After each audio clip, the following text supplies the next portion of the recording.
printed on the plastic. I'm at the University of the West of England with Professor of Health and Environment Darren Reynolds.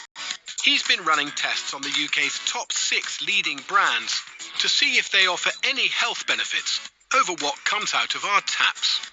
What are the key minerals in mineral water that people reckon are good for them? Okay, so we test for a whole range of minerals, but the two I think people will be most familiar with are calcium and magnesium. And we need both those things. We need both of those things, yeah. They're in our foods and they're in the water we drink.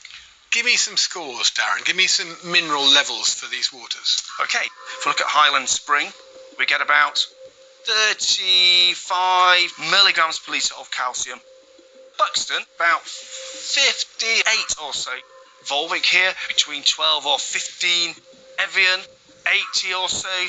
Smalt water, it's about 60.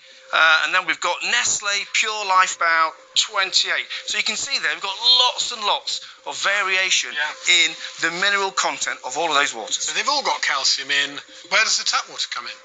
Well, the tap water, if we draw the line here, we're looking at about 75 or so milligrams per litre of calcium present in tap water.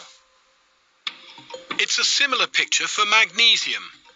Mineral levels in tap water do vary around the country, but generally they're in a similar range to those in bottled water.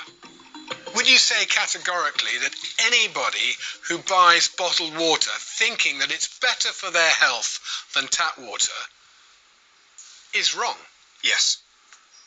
There's no evidence anywhere in the world of science that any of these waters do anything for you physically that tap water doesn't do. No, there's no evidence whatsoever. And the water you get from your tap is perfectly safe. And you don't get a load of plastic with it either.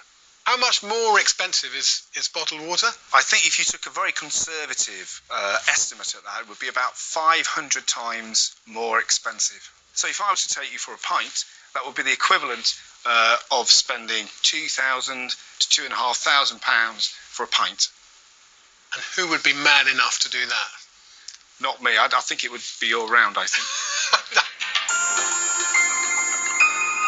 I certainly feel like I've seen and heard enough to be convinced that bottled water doesn't taste any better than tap water. It isn't any better for you than tap water. But there is another reason, I think, why so many of us keep on buying it, because it's so convenient.